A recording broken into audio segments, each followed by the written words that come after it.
Hello, and welcome to the candidate interviews for the 2015 municipal election. This is brought to you by Citizens for Environmental Balance and taped here in Newburyport's community studio, PortMedia, located on Graff Road. Citizens for Environmental Balance, or CEB, is a grassroots volunteer citizens group dedicated to ensuring that the people's voice is heard during public debate regarding the important issues that will have a long-term impact on the quality of our community's environment and our children's future. One of our mission goals is to present factual information so that informed decisions can be made regarding the future of the community. Citizens for Environmental Balance has, for a number of local elections, run candidate interviews. This is a series of one-on-one interviews with candidates for the city council positions. All candidates have been invited to participate to air their stance on issues and to present themselves to us, the citizens of Newburyport. Each candidate has been given a list of questions 48 hours in advance of his or her interviews in order to prepare. Each candidate shall be asked the same questions. Follow-up questions will be asked as needed, and these will vary. I'm Dennis Chambers. I'm a resident of Federal Street and a registered voter here in the city, and I have essentially formulated these 10 questions. Each candidate's interview will air on the local access channels throughout the remainder of the season. In addition, the interviews will be posted on the internet for those without cable. May the voters be informed. Hello, I'm Dennis Chambers, here on behalf of Citizens for Environmental Balance. We are talking today with Mr. Greg Earls, who is running for City Council at large. Greg, welcome. Thank you for coming here. Thank you for having me, Dennis. You have a minute or two to tell us a little bit about yourself, whatever you'd like. My name is Greg Earls. I'm running for council at large. I've lived in the city for 18 years with my family, with my wife Nancy and my two sons. My two sons have gone through the Newburyport public school system and have now graduated college and are on with their careers. I had spent 12 years previously on the city council before running for mayor 2 years ago. I want to get back on council because I think we're not at a crossroads, we're on a path, and a path that could be unsustainable for the taxpayers and the quality of life we have in Newburyport. So I want to sort of divert from that path, not sort of reverse direction. We're doing a lot of things very, very good, but I want to get back on to make sure we stay on the right track where people can afford to live here. Speaking about affording, one of the big issues facing all of us as residents of the city coming up has been and will be the New England Development Group, headed by Mr. Karp. Mm-hmm. He and his company are making even more of an impression on the city than they have in the past few years since they've been here. Do you have a sense of what's going to happen regarding NED? It is hard when they're not being very transparent. And of course, there's no reason for them to be transparent. They're private property owners. If you were going to work on your house and you were staying within all boundaries and zones, I could ask you what you might be doing, but you wouldn't have to tell me. That being said, as a council, we might want to reach out and say, maybe we can help introduce what you're doing to the community. You know, be almost your go-between. Act as if, almost an ambassador. What I feel good about is that they own a lot of the downtown already. So you would hope they would do something complementary. What I am discouraged about is their lack of transparency and the fact that they have 90 spaces that they're asking for in the new garage, is what I understand. Now that's pretty much of a bargain. That's basically selling that lot for $270,000, given that each space is about $3,000 if you do the math. And we can talk about that later probably. They must be looking for something else, whether it's tighter zoning, more coverage, different zoning. And if that's the case, then we have to be very careful. If they have changed plans, which is fine, especially if it works for the citizens of Newburyport, the council has to be sure that they're really covering their bases. New England Development didn't get as wealthy and as large as they did by giving things away. So it does concern me a bit. But again, I am optimistic. I think they'll build something complementary because they wouldn't be cannibalizing their own interests. In fact, I'm an English teacher, so I'm hoping you will do the math. Yeah. Quickly, the math is, we're looking at a garage that's about $10 million, right. About 315 spaces, so it comes out about $3,000 a space, which is normal and ordinary. So if they're buying, looking to have 90 spaces in exchange for the land, that would come to about $270,000 for that piece of land, which seems to be a bargain for the city. While we're here at the garage, let's drive on in a little bit. How do you feel about the garage? Is it a good thing? Should we have it? Is it about time? I'm advocating for the garage for probably a decade now. It is about time. I fear it is too big. I don't know if we can afford 315 spaces. I'm going to get into this later, where now we need to do things that we need to have, not what we want to have. Back a decade ago, we wanted a fairly big garage to get a lot of spaces off the waterfront and to facilitate visitors. I don't know if we can afford that now. I don't want to encumber parking revenue to pay for a lot for more parking. It seems to be a little bit backwards. We should be asking consultants, what can we afford with the $7 million, not how much will 315 spaces cost us. I do worry about the size due to the butters, the light and air issue. They have a real complaint. It's going to be big. With the buses coming and going, it could be loud and it could be smelly. Garages are not typically nice places. The design is going to be very critical. It's hard to keep crime out. I hope that when we do get it built, though, that during snow emergencies, residents who don't have parking can park in there for a certain amount of time to alleviate their stress of putting cars, in parking lots and having to move them to plow. So we have a lot of opportunities and challenges there, and I think it could be a wonderful thing. That snow parking would take some administration, wouldn't it? That would require somebody to say, yes, park there and not here. It would take oversight. Sure, and I think we already have that oversight with the parking authority, with the city, through the city clerk's office. I believe we have that. It wouldn't be difficult. You'd have to have a sticker, so you knew you wouldn't be coming from out of town to do it. It'd be fairly simple to administrate, I believe. That $3,000 figure per space, is that a typical garage? Until you start going underground, I'm sorry to interrupt you. Until you start going underground, that's a fairly typical cost. That's nothing extraordinary. You mentioned something smelly concerning the buses earlier. Let's move into some real smells with the water and sewer in town. What's your take on what's happening now? I'm down in the south end. I do smell it every now and then, certainly not as bad as butters do. This is a problem that needs to be addressed. There are three things that I'm willing to really bond for going in the future, foreseeable future, and this is one of them. We have to take care of it. I believe this administration is looking into or will look into any liability. It was a design flaw. It could be a design flaw on our part, where when overrun costs started piling up, we took some pieces out of it that maybe we thought weren't required.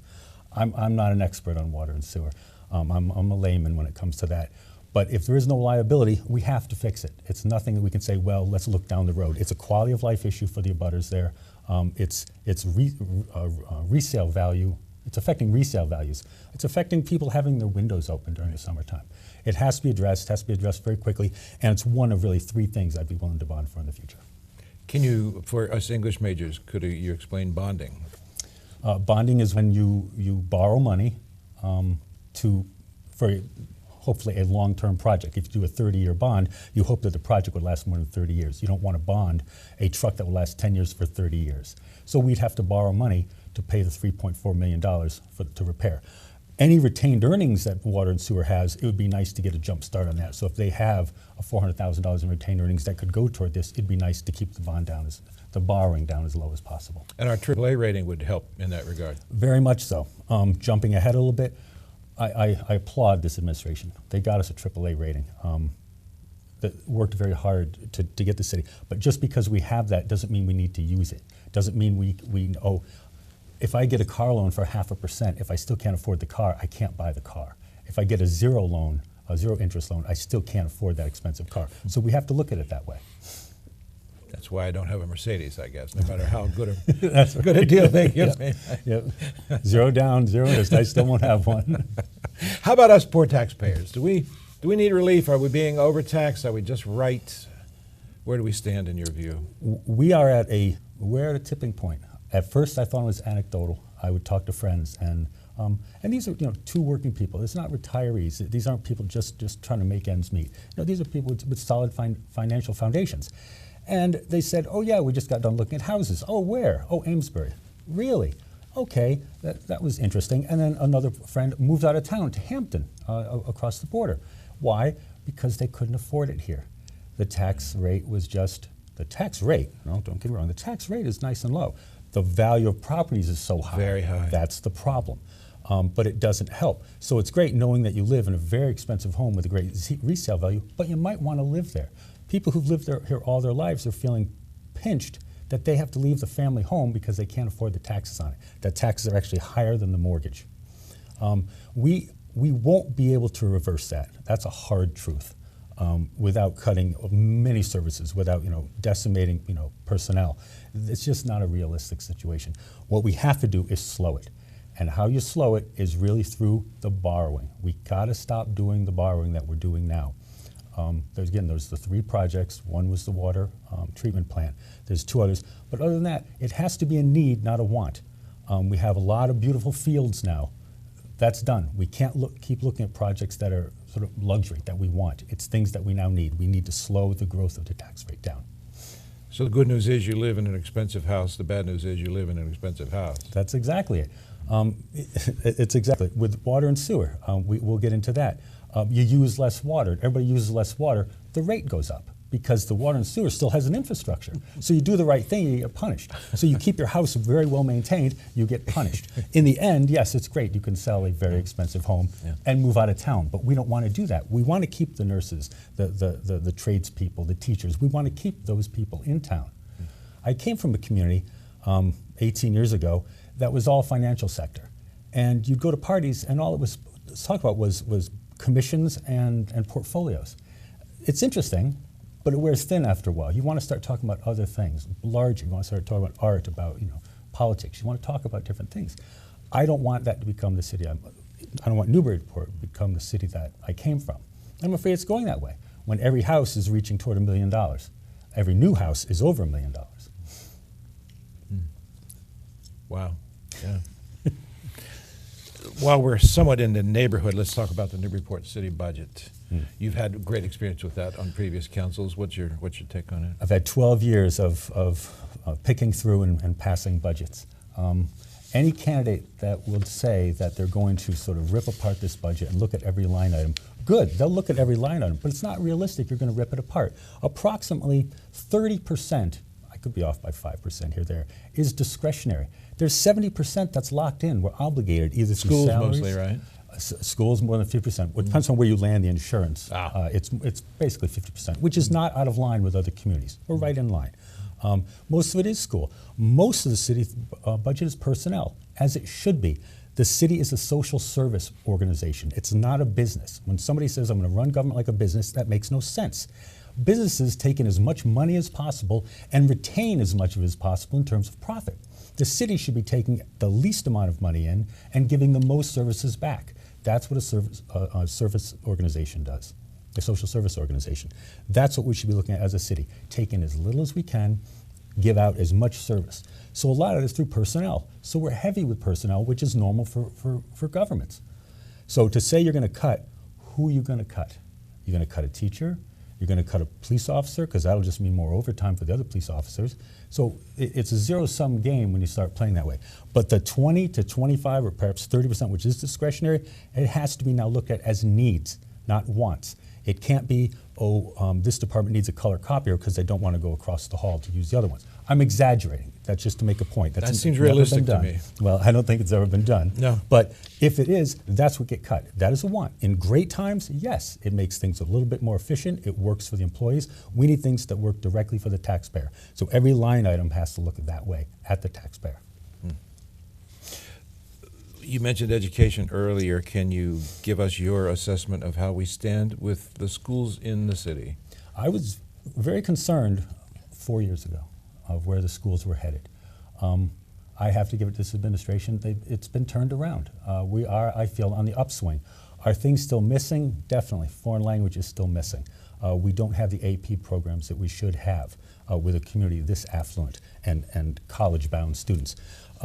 2 years ago, I advocated for 2 programs, which I'm flattered that at least one other candidate has picked up on, that we invest a little bit of money in the Distance Learning Lab and use that as a resource. The Distance Learning Lab is where you can connect with other institutions, the cable, the internet. Again, it's technology, it's probably over my head, but it's doable and it's being done.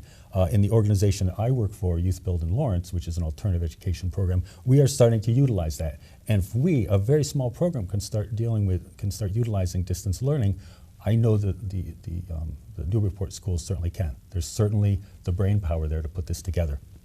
The other one is to, and we also do this at our program, is work with community colleges. And Amesbury is doing it now. Ames has been doing it for years, and having students from the schools take community college courses for credit in both the college system and the high school. This now alleviates us from having to hire teachers, and I'd like to hire a lot of teachers, but again, the reality is the hard truth of budgets. It keeps education on the upswing, and it offers classes that we couldn't offer typically. The third thing, and they were talking about this on the internet, there was a social service site I was on, a Newburyport site, and they talked about having a college come here, wooing a college to have a branch here. I work in Lawrence. Northern Essex Community College has a branch. They opened in Lawrence a few years ago. It's wildly successful, offering health, a couple other majors, heading into majors. It would be really nice to have that in the industrial park right here. It would be an asset for the community college because they are trying to get, for lack of a better word, more affluent students to start their college career in the community college because the cost of universities is just so extreme. So it would work for them, and it would give us another outlet for education that we don't have right now. That's a good take on education. You were participating sometime a while back on a separate committee that meets with the school committee, right? The City Council has a committee called the Joint Ed Committee, and the school committee has the same one. 3 members are chosen from each body to meet in an official manner. That's where a lot of discussion happens back and forth, where it doesn't happen between the 2 bodies en masse.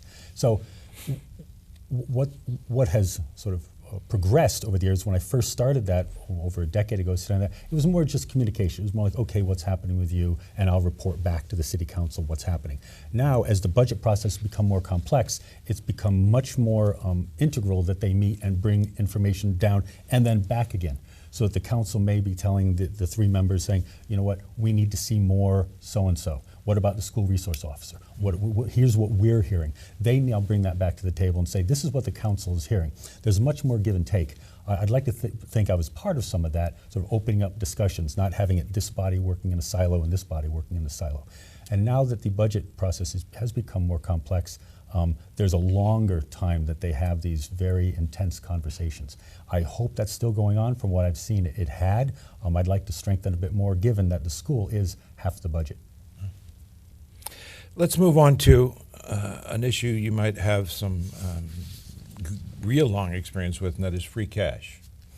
Free cash. What is up with free cash? Yeah, free cash. The good thing about free cash, I always like to see it because it meant one of 2 things. We brought in more sort of money in excise tax or fees than we had thought, or the department heads did a very good job of saving money for the taxpayers. But it's still the taxpayers' money. And going forward, because we're down to needs and not wants, when we prepare the budget, I would like to see capital projects, anything that department heads think they may need for the taxpayer, like, look, if we need a new plow, we need a new plow. It'd be nice to give a year warning and say, if there's any free cash, maybe we'll use it for that. Not something that crops up 9 months into it and saying, hey, that would be something that would be really nice. It looks like we're gonna have some free cash. I'm not saying that's what we do, I'm exaggerating again, but that's really sort of what happens. Projects are put forth now that we have the money. I think the project should be put forth and then see if we have the money. So let's have the projects line up, and they can be prioritized by the administration and by the City Council. Anything left over, of course, should then go forward to the next year's budget to reduce any taxing that we need to do. So I can understand there are projects. We are behind the ball on capital projects. That could be first. But if there's nothing worthwhile, let the entire amount go back to the taxpayer in terms of next year's budget. Give it basically a starting point. How about sidewalks? I have a plan for sidewalks. Excellent. And this is another bonding issue. This is the 3rd thing I would bond for. No, the 2nd thing. I haven't gotten to the 3rd yet. The 2nd thing I would bond for. We have about $1.2 million garbage pickup bill. That comes to about $12 to the average household. Okay. Now, there's a lot of talk about maybe going for pay as you throw. So you'd buy garbage bags. Typically how it happens in other communities, you buy garbage bags, and those are the only garbage bags you can use in your garbage. And every one, you get charged. So, because you're picking up the garbage bag from City Hall or wherever, and you're buying 10 of them for $50. And you use 1 a week, that's all you spent is the $5 bag. Use 10, it's a $50 a week for you. Okay, it's more equitable than we have now. the person living in a huge home, because that's what they're left with one little bag of garbage is paying the same as someone who lives in a very non-taxed home but has 8 bags of garbage. It's not equitable. Okay, how does that have anything to do with sidewalks? If you do the pay-as-you-go, you retain that $1.2 million a year. I'm not giving that back to the taxpayer so easy, because everyone I talk to says the sidewalks are a mess, we need to do something about it. You take that and here you bond approximately $20 million. I've done a back of the envelope calculation, about $20 million, and you do the sidewalks probably in 2, maybe 3 building seasons. And you do them all. Most have to be done in concrete. Brick is incredibly expensive. If they're done in brick now, you try to repair the brick. I've done that math. I believe $20 million bond can take care of that. That bond gets paid back by what would have been the garbage bill, the $1.2 million that you're no longer really paying, because now it's pay as you throw. The average bill would be $12 a month to fix the sidewalks forever.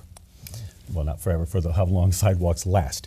You also have $300,000 that you have already been paying into it every year to maintain. That $300,000 is just to maintain. You're not ripping up anything anymore. You're just going around the city and seeing what needs. So it's almost a zero-sum game. I understand when somebody says a $12, hey, it's only a couple cups of coffee. That's how we got in the position we are now. Everything is just a couple of cups of coffee. But this is to fix a problem that is almost universal. You knock on doors, you go to open houses, and people say the tax rate's too high and the sidewalks are a mess. I can't walk. I'm walking in the street. Let's get it done once and for all. It is a bonding issue. I believe it's a need and not a want. We have a couple more issues left to talk about. One of them is Central Waterfront, and one is historic preservation. Right? Let's move on to the Central Waterfront. That's been an issue in Newburyport for, what, 200 years now? Yeah, a very long time. And I think it's coming to a head. And 2 years ago as I knocked on doors, and this year as I knocked on doors, it's the same result. 80% of the people who have any opinion about it whatsoever says an open waterfront. Don't build on it. Don't privatize it. They use different words. Some people use a little more colorful language. Leave it the blank alone. Now, I don't leaving it the blank alone. I believe that we can use parking revenue that we have come in now to do a small bond. That's my third bond. A small bond to do work incrementally. We need to get some parking spaces off it. Parking will always be on the waterfront. It's just a hard truth. We can't give up all that parking. But we can expand the park and keep it non-privatized. I can see some small structures, meaning open air structures for weather. You want to go enjoy a cup of coffee and it happens to rain, you're underneath a small shelter. Those shelters might be sponsored by local organizations. The banks really step up when we ask them. Kind of a see-through shelter? Sure, just sure. Stakes in the ground and a roof over the head. Sure, yes. That could be relatively permanent. The parking lot should be where when you shut them off, you can shut them off for special events. If you want, like in Lawrence now, we have a food truck park. We could have food truck parks. You know, they're all the rage. Again, in 5 years they won't be, but something else will be. If we build something permanent, we're stuck. I happen to like the waterfront concerts, and I know that's not a real popular thing because it brings in a lot of traffic, and you talk to people say, oh, we have too many events. I like it, and when I was there to see this last one, we couldn't have done it if we had buildings there. It wouldn't have allowed us to have such, to be blunt, a great name. I happen to like the band The English Beat. So it was great to be able to have that venue. We couldn't have done it if we had built buildings on the waterfront. Worst case, let my grandchildren, let other grandchildren's build there if they have to. If we build something, there it is. And we don't really know what's going to happen with Waterfront West. We don't know what New England Development is really going to do. So why are we rushing to build anything? If we do, let another generation do it. Give them something to build. For once, it's kind of like, let's in fact put it off. Yes. I'm not saying leave it alone. Stay calm. Small bond. Committee for an Open Waterfront are willing to write whatever grants they possibly can. They've already offered. They've listed the grants. They're hard to come by, but anything is better than nothing. The NRA, I appreciate all they've done, especially as an organization throughout the decades, because look at the downtown. But the mission seems to be a little bit obsolete at this point. The people, I'm not coming on the people. I think they're wonderful. Their heart is in the right place. They work incredibly hard with a lot of people giving them a lot of grief, and yet they keep at it and they smile. So it's not the people. It's not a personality thing. It's just, I think, the mission. If you talk to people, they want an open waterfront. Now, how do we get there? And the council's moving in the right direction. The president had an ad hoc committee put together. We're moving in the right direction. We just need to push it a little bit faster. For our final topic, why don't we pull back a little bit and get a bit philosophical? I know this is a concern of yours, probably very important to you, and that is historic preservation. Newburyport being the town and city that it is. Where do we stand now? Where would you like to go? I took a lot of grief because I did sponsor a bill that would have set up resulted in a very small historic district on High Street. It was the residents that asked for it. It wasn't something that I sort of brought up, but I believe in it. It is really part of our heritage. It is something that we need to protect. It is something that we have to value. Now, I know it crisscrosses with personal property rights. I understand that. I have been criticized because I put an addition on my antique house. But the difference is I put an addition on, but I even kept the piercings. If you go into my house now, you'll see where the old windows used to be. So anybody who wanted to revert it back could easily do that just by removing the old structure. The old roof is still underneath the new roof. So I kept it that way very purposefully. The back door is now the door into my kitchen. That used to be the back door. So I've kept all the piercings the same. The siding was basically gone. They had used aluminum windows, so we lost nothing there. If there were antique windows, I probably would have reused them. So we could even do to start approaching it, we could start doing a hybrid and saying, okay, let's set up, like Fruit Street does, a historic committee, and let's see, case by case, a small district, case by case, can we do thoughtful and protecting work on people's personal rights? Because it is their property, I understand that. But I also believe philosophically, that we owe something to future generations. And if we keep tearing things down, it's a death by 1,000 cuts. You don't miss one, you don't miss two, but suddenly there's 100 of them gone. I understand the opposite side. I don't necessarily agree with it. In the minute or 2 minutes we have left, I'd like to have you take whatever time you like and tell us what you feel we should know before we go into that voting booth pretty soon. That's a broad brush. I'm very committed to this community. I think I've proven that with living here for 18 years and 12 years of service on the council. My wife is very dedicated to the community. I love living here. I wouldn't choose to live anywhere else. When I moved here, I loved what it was. The change is inevitable. Not all change is good. I like a lot of directions we're going. High Street is still beautiful. The waterfront can be a gem. We're right next to the beach. It's a wonderful place to be. We have to worry about pricing people out, and that's really a directive. A directive that, I'm not saying it's going to be harsh, it's just sort of moving away from the direction we're going, that we have to get down to the needs and not the wants. I just want to ask you for your vote on November 3rd. Thank you very much. Greg, thank you so much for your time and your Thank candidacy. you. Thank you very much. Thank you.